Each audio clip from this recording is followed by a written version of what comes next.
Cool. I mean, obviously AI is everywhere. Yep. And I think it's fair to say there's two sort of tribes. There are the people that are wholly embracing it. There are other people who are a bit nervous about bringing it into their companies. I'm probably on the fence. I'll be honest. I use AI for some stuff, and there's other parts of it that I don't enjoy. I guess leaders, one of the biggest fears they might have is that you're trying to automate culture, replace humans, take away that humanity of culture.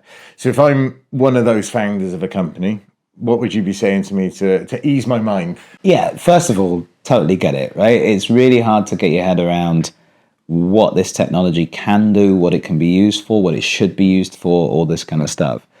I think, it's key to understand that it's here.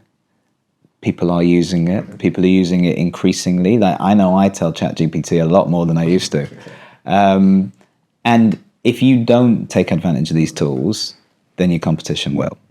But no, we're not trying to automate culture or replace leaders. I think culture is inherently about people and about the spaces between people and how they interact and all that kind of stuff. If your entire company was run by AI, you wouldn't need to think about culture because it would just get things done. Although maybe there's then a more complex version of culture that, that needs to happen to make agents more effective, but we won't get into that.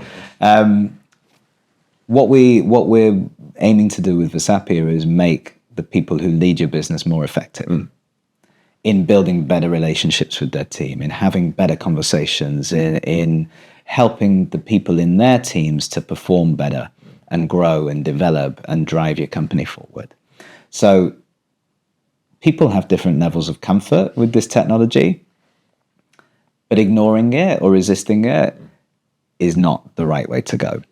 The reality is, I think probably 5 years from now, definitely 10 years from now, maybe sooner than any of that, there will be a handful of AIs that sit at the center of every company who see everything, who interpret everything, who analyze and communicate everything from different perspectives. Most companies are not ready for that just yet. The capability is probably almost there, but most companies are not ready for that yet. And I don't think we have to be at that stage. But that's where we're going. And the companies that embrace that will be more effective. The truth is that Amazon's listening to everything anyway. So this is already happening, but we've kind of got used to that. And so we conveniently forget it. But no, this is all about enabling people to be more effective in supporting, leading, developing other people. Oh, cool. So actually, it sounds, I mean, for me, I'm firmly in that AI is a tool if it helps make something quicker. So you're not actually taking away that human element. It's just better preparing the humans for the human conversations. Exactly. Yeah, making those interactions more effective. If you've ever managed people, then you know that sometimes you go into a conversation, you haven't fully prepared for it, you haven't fully thought it through, or something happens that you didn't expect. How much better would it be if you've had a session with your AI coach for 10 minutes that's taught you through what you should be thinking about? Maybe you've run a couple of role plays with it in a very safe, controlled way. You're much more ready for that conversation. And especially the tough conversations, they really count in terms of team building, performance, all that kind of stuff. So if you can be better at those interactions, then you probably should try to be.